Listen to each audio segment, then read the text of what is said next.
You're listening to IHC's podcast. Welcome to the IHC podcast. I'm your host, Marissa Hemstreet, and I'm from the Canyoncito Band of Navajos. I am the communications coordinator for the Indian Health Center of Santa Clara Valley, where we provide medical, dental, counseling, WIC, and prevention services to over 23,000 members, specializing in the unique needs of American Indian and Alaska Native patients. And today we're here speaking with Deanna Haley. Hi, my name is Deanna Haley. I go by she, her, and I'm originally from the Bay Area, so like East Bay, Fremont area. Grew up here, and I've also lived in like Southern California, so been all over. I understand that you're a community service officer in the Bay Area, so can you share a little bit about that with us? Sure. So basically my position is non-sworn, so I don't carry a firearm, I don't arrest people, but I still work on patrol, assisting in cold reports, so property crime, financial crime, missing persons. Those are the things that I primarily focus on, but working patrol, like I could come across anything, somebody flag me down for anything. And yeah, it's fairly rewarding. It can be exhausting sometimes, just mentally. Yeah. Did I ask you, so I said, how long have you been doing it, but did I ask you, what is it like yet? I glanced over what it was like. So, it's kind of hard to describe. I'd say probably some of the most challenging things is just how dynamic working on patrol can be, working with the public can be. We deal with a lot of mental health issues, and for the most part, we're not really prepared for it. So there's, you want to be able to help and do more, but systematically our hands are tied in a lot of situations. So I think that's probably one of the more challenging aspects of the job, wanting to do more and not being able to. And then the rewarding aspect of it is also ever changing. So it never gets boring. And I've met some of the best people, and I'm still friends with who I'll have for lifetime friends. So yeah, it has its pros and its cons. So what made you get into that profession? Honestly, I just fell into it. It wasn't something that I chose. Like, my chosen profession is, graphic design and being a creative. Mm-hmm. But, I found that for the most part, I'm fairly good at it. It adds something to my life that I never thought it would, as far as it gives me confidence. I'm an introverted person naturally, and so it gives me a confidence in my day-to-day life that I never thought that I would ever have. Mm-hmm. So... Oh, well, I'm glad. You want to share how you fell into it? So my aunt worked for one of the cities that I had worked for, mm-hmm. and she told me that there was a part-time position open, and at that time I was going to college for marketing and finance, and I was like, oh, this is just going to be a part-time gig, and ended up staying 6 years there, and it was also another non-sworn position. So I was working the front counter, so I was working in records and property and evidence, and then I also did a lot of work with the sex and drug offenders. Mm-hmm. So that was also challenging. But yeah, and then I decided I didn't want to do it, and then I got out of it for a little bit and went back to school for graphic design, and then fell back into it again. It's just funny how we find ourselves in cycles, and it just, at this point in time, it just kind of does feel like a calling that this is where I'm meant to be, so... That's good. So before we get started today with the rest of the topic, we're going to do a trigger warning. So before we begin with this portion of the program today, we do want to provide a trigger warning that some of the details discussed may be emotionally difficult or disturbing for some listeners. Listener discretion is advised. If you are seeking help, please refer to the following resources for aid in the description of this program. Thank you so much for listening. So I'm not sure, have you heard of the term MMIP? I have not, no. Okay, yeah. Well, that's fairly common, especially outside of the Native American or American Indian Alaska Native population. So May typically is the MMIP Awareness Month, and MMIP stands for Murdered and Missing Indigenous People. And it's a movement that demands the end of violence against women, girls, and two-spirit individuals. A red hand over the mouth has become a symbol of the growing movement. It stands for all of the missing relatives' voices who are not heard, and it stands for the silence of the media and law enforcement in the midst of this crisis. And it stands for the oppression and subjugation of Native women who are now rising up to say no more stolen sisters. And so we wanted to go into May, even though this coming month is April, to kind of highlight some of the MMIP events and advocacy that's happening in May. The reason why we wanted to do knowing like your surroundings like that as a topic was more so folks can be mindful. I know that not all Native women have a like target on their back or anything like that, but I think it's important for all women to know. Just to be mindful because there are predators out there, and I don't want anyone to feel unsafe where they are, but I mean, it is a reality that sometimes women are seen as like an easy target. Absolutely, yeah. It was funny because I was driving over here and I was thinking that like growing up, like me and my brother had two separate childhoods essentially because my mom taught me to be more mindful and be more present in my surroundings because I am a woman. Versus my brother, who he could do whatever he's want. Yeah, it was very freeing for him. But for me, we were always taught to almost fear men, you know, like, you know, you need to be aware that, you know, you are more vulnerable, I guess, than men. So, yeah, I could understand that. Yeah, unrelated. But I saw a video. It was like one of those spooky videos on like Facebook or something. Yeah. And it was this guy wearing like headphones at night, riding his bike, and he goes down this like dark alley. And in the video there's like a shadow, and like, you know, he's spooked. He's like, oh my goodness, there's a shadow. What is that? And then you see him go down the alley, see the shadow, and then come back. He's like, oh, and he ran out of there. And my sister was watching that. I sent it to her to be funny. Right. And she saw it and she was like, well, first off, you would not catch me riding my bike at night because no. Two, if I had to ride my bike somewhere to get from point A to point B, I would not be wearing both headphones in. And she was like, in an alley? No, that would not even be a situation that a woman puts herself in. And I was like, that is so true. And I'm over here laughing at this like spooky context of the video. And she's just like, you wouldn't see a woman do that. And I'm like, true. I would hope not. But it was a silly video. Yeah. But I mean, even then, I didn't think about it in that context. Like, oh, this person would do that because they're a man. Yeah. And it's funny when I talk to my brother about it, he has no understanding of what that means. You know, like, what do you mean we had two separate childhoods? I was like, because we had to live by two separate rules. Like, you could do whatever and without consequence. And for me, it was a little bit different. I had to be more cognizant of what I was doing and where I was. Especially just like as a young person too. Part of the MMIP movement is, you know, murdered and missing, but there's also like the trafficking aspect of young ones. And so just being like vigilant even if you have little ones, like how your mom was telling you, like to be a little bit mindful of your surroundings. What kind of things did she used to share with you? Well, I mean, that's how she like controlled us as children, was through fear, right? So she was just like, so I think that's partially why I'm so introverted too, is just because of how I grew up, you know, and why I kind of fell into the job that I fell into, because it was empowering to be in that position. So, yeah, no, she would just tell us, like, you know, don't you go down certain streets, stay out of certain areas, especially if you are not familiar with that area. And that was another thing I was thinking about too, is when I'm at home, like how safe I feel, right? Like I'm not thinking about my surroundings, and maybe, you know, I should be more cognizant of, you know, what street am I on? Because leading into like things that we need to be more present in what we're doing. And when I'm working, I'm always present. I have to be present because of what I'm doing. I have to know where I'm at all times. Versus if I'm just driving home, it's a street that I take all the time. I don't necessarily know what street I'm on. I just know that this is the way home, right? So trying to take what I learned when I learned at work and being more present at work and applying it to my everyday. It's very difficult to be present all the time and be engaged in what you're doing, right? There's so many distractions outside of like technology and just your day-to-day.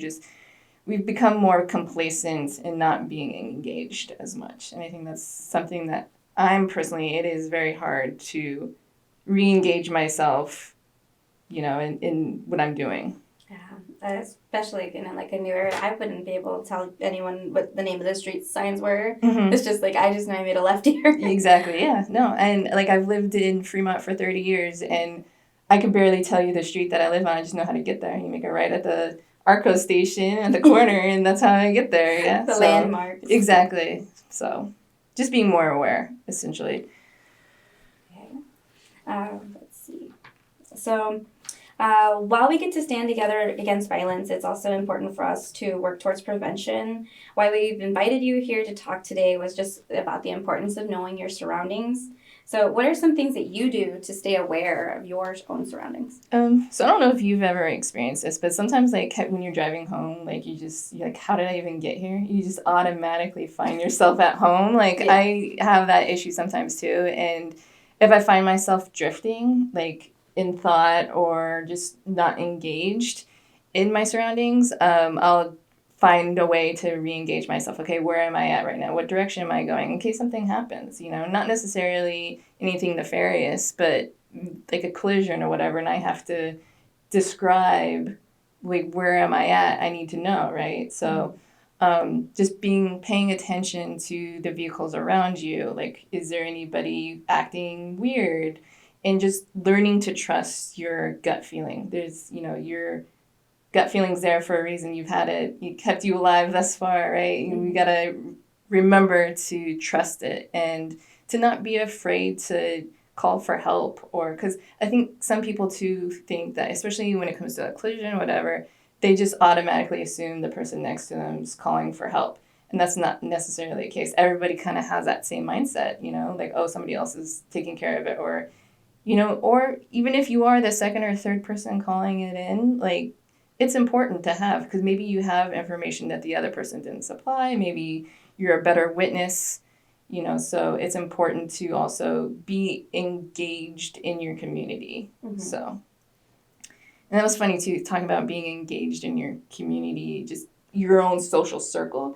I'm a very private person, and it was so funny because like I was literally having a conversation with my partner. I was like, you can murder me, and my parents wouldn't know for like 2-3 weeks because I don't talk to them. I'm not on social media that often. I'm not, you know, no one would know. But unlike her, she talks to her family every single day. Mm-hmm. And so that's something I was like, wow, like I need to be more engaged. So do you feel like that is inspiring you to speak with them more, or at least like say, hey, how's it going? I mean, it's definitely showed me a flaw in like how I am engaged in my community. Yes. Mm-hmm.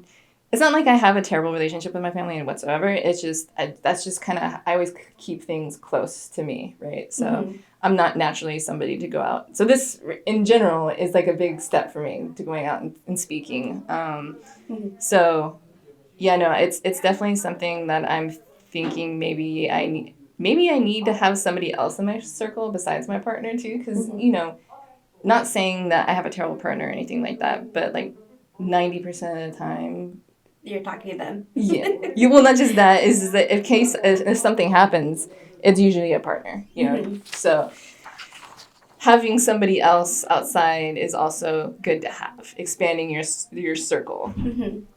So, and somebody that knows you well too. So leading into missing people, right? Mm-hmm. Dealing with missing individuals. We want to know their frame of mind and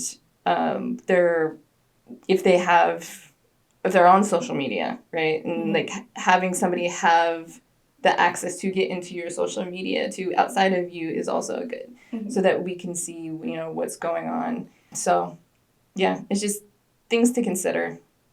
Yeah. Well, for me, my mom passed away in 2015. And we were lucky that she kept a password book. Mm-hmm. Like old school paper style, like no one's cracking into that from the Wi-Fi or whatever. Right. But that really helped us get into, like, she left, you know, devices, and we were able to open them up and like retrieve photos and just like have things to add to like memorabilia for mm-hmm. her. And I was grateful that, you know, she actually did that, because I did also have a friend who worked for Apple, and I was asking him, hey, do you have any insight to like how to get into this, like, her phone or her iPad because, like, we just want the photos. Like, literally, that's all it was just having something to keepsake. And she didn't take photos too much towards the end of her life because she was really sick and fragile. And so I asked my friend who worked at Apple, and he was, unfortunately, like, Apple has really good security, and there's no way that you're going to get, like, even, like, a court order for them to, like, open it. And he's like, that's not gonna happen. So I would suggest, like, trying any password that you know that might get into the phone. And luckily we found her password book, and that's what got us access to those photos, and we were able to keep some, like, really good memorabilia of, like, videos and photos of, like, Christmas morning, you know, things simple like that you don't think of in the moment, but you think of, like, when they're gone. Yeah, and that's a really good point. Yeah, Apple does have Google, they have strict privacy policies. So even at the law enforcement level, it's like we try to get as far as we can by saying please and thank you, but that only takes you so far, right? And so and depending on what it is, like something like that, obviously we wouldn't have the ability to do it. In the case of, like, a missing person who's, like, high risk, that there's certain thresholds that have to be met for us to be able to ping their phone or whatever. And that only works too if the phone is still on. So, yeah, outside of missing person law enforcement, that's a very good point, that it's good to have written form passwords for people to get into your devices. Yeah. So, I think I'm going to do that. Yeah, I have a little tiny notebook. I'm like, you're not going to find it. Look for it.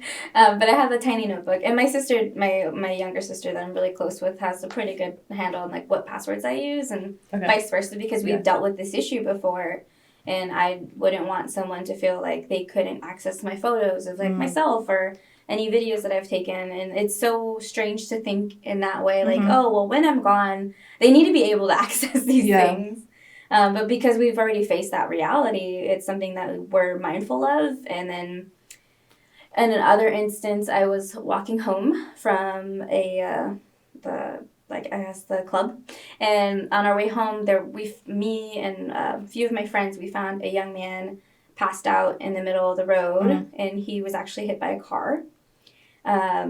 And he was bloody. And so we're like, ooh, you know, first, is he okay? He was okay enough to, like, stand up, but we still called the ambulance because we didn't know if he was ran over or what happened, or if, like, it was, like, a really hard collision, or if it was just, like, a tap and he fell over. We had no clue. And he was asking us, call my mom, or, like, call somebody. And we're like, we don't know who your mom is. And luckily, my friend was forward thinking, and she got his phone and put it in front of his face and did the face scan, and was able to go through his phone. But even then, like, we weren't able to figure out, like, which one of these contacts is your mom or your brother or whoever. And we were calling, like, all of the recent phone numbers that they had called, and we got a hold of his brother, who was in, like, San Francisco at the time, and we were in San Jose. Yeah.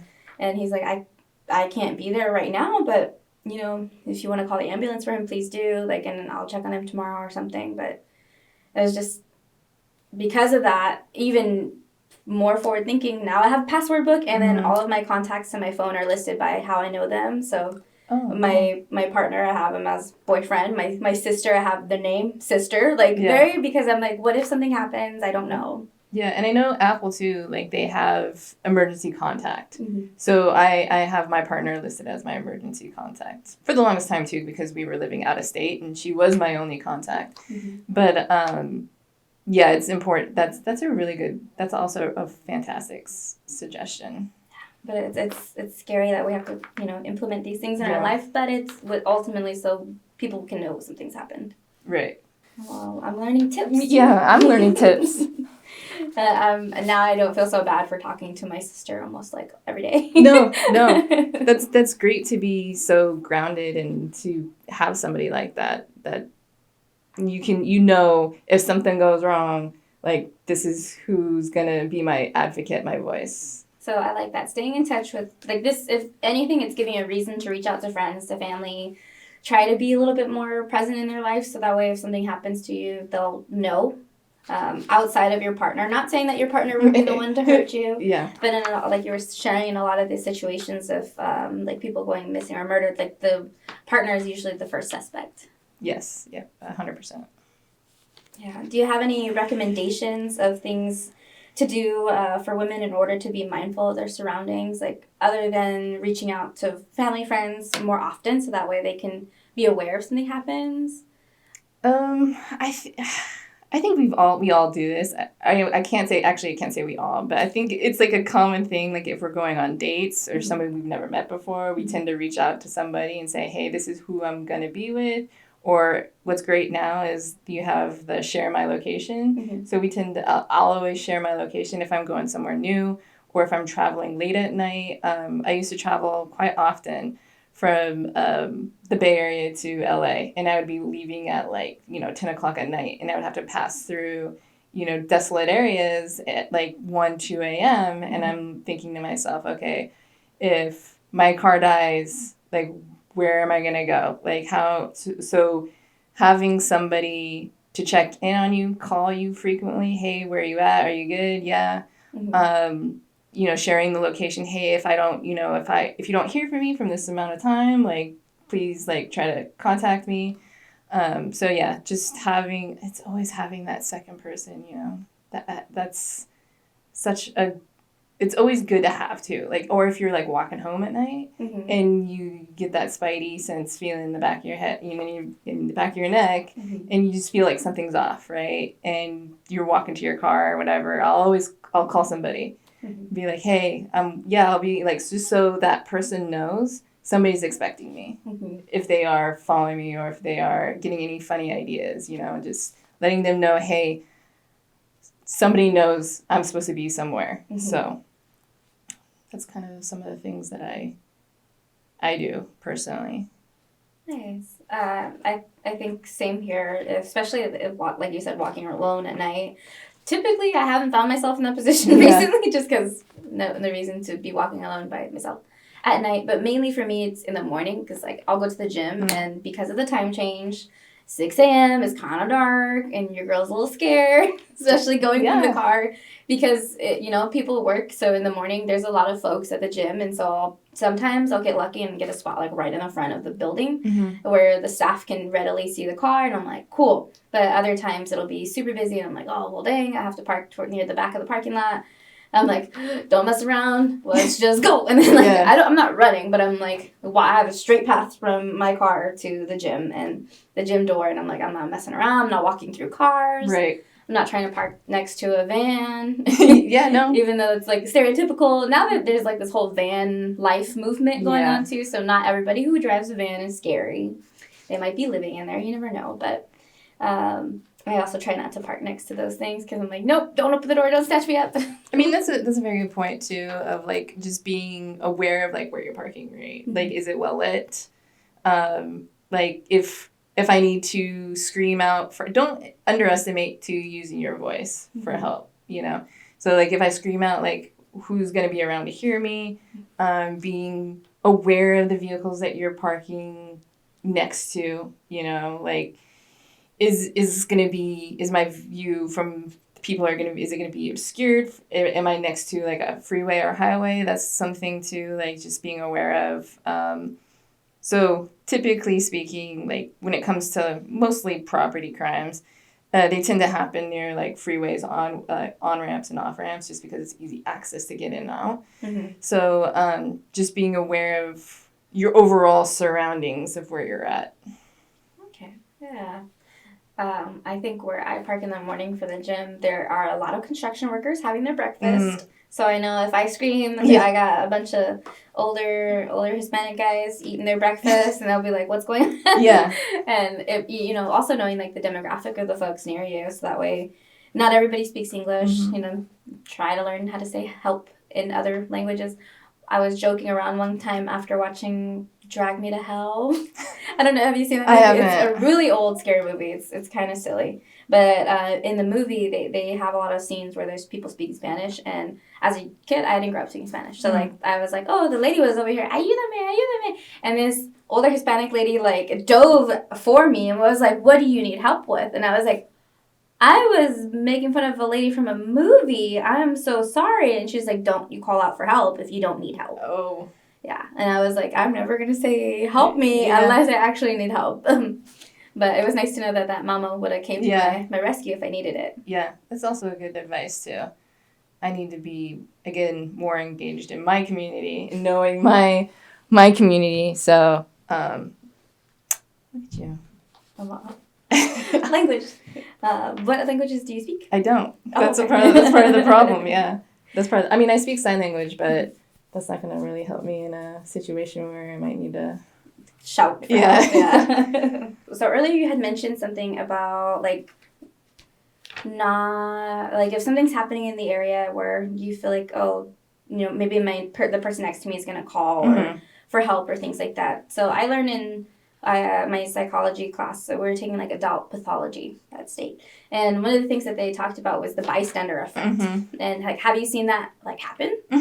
Yeah,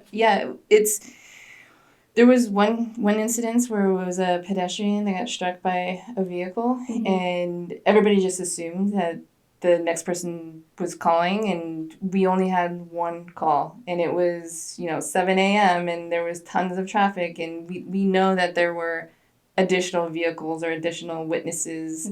They hadn't said anything, and it was just bizarre to think that only one individual stopped to help that person. So I mean, it's a real thing that happens.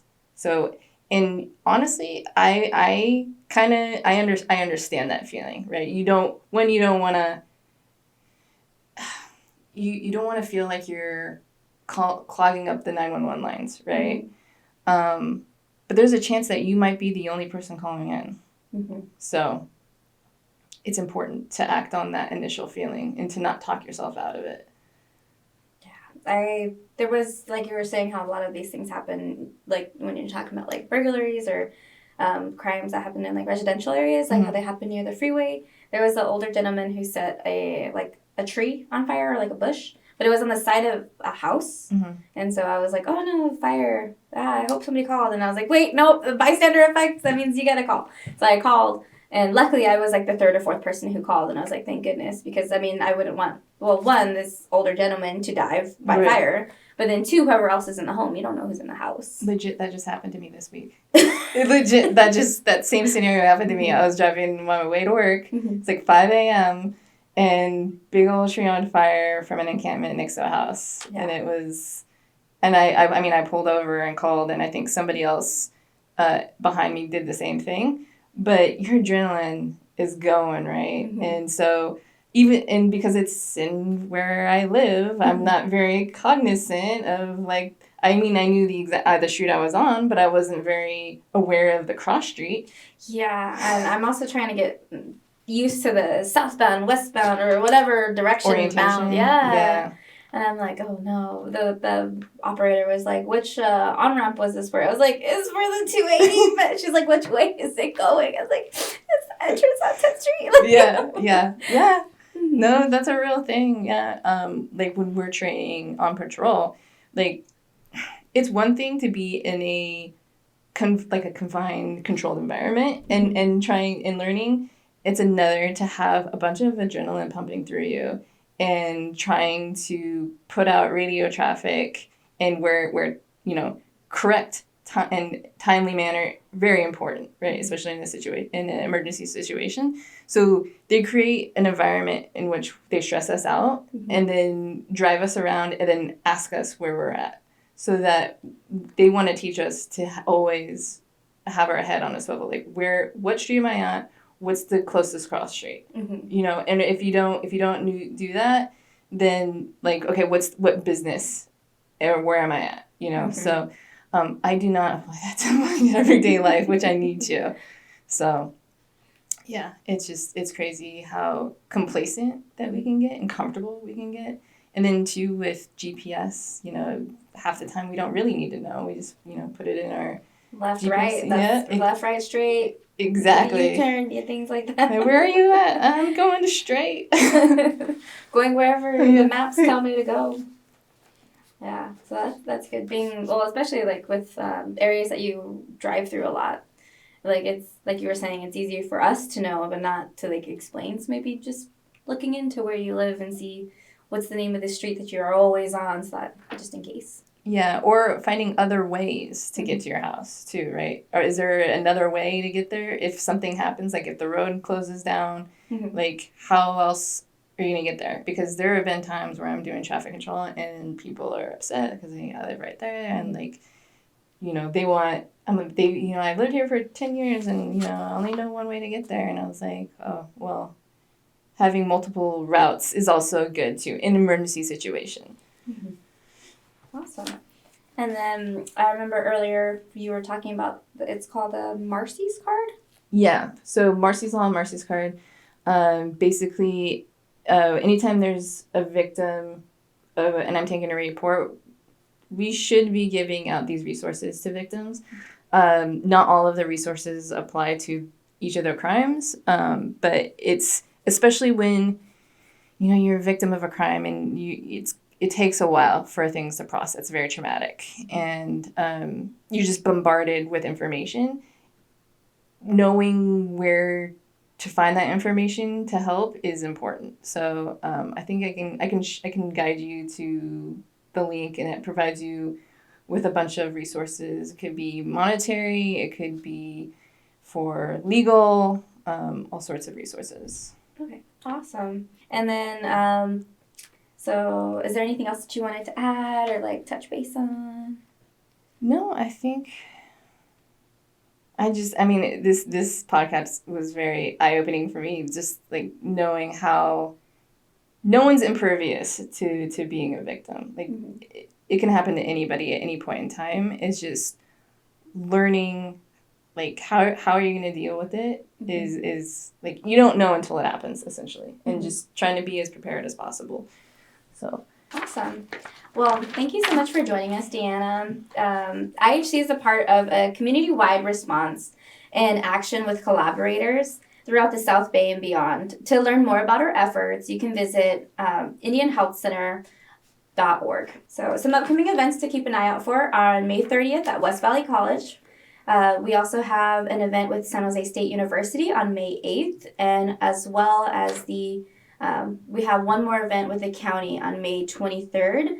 And events for that location will be coming up soon on our MMIP website. We're still narrowing down a location for that one. And thank you for listening to the Indian Health Center's podcast, where everyone is welcome. Don't forget to rate, review, and subscribe. If you like our content, go ahead and check out our social media.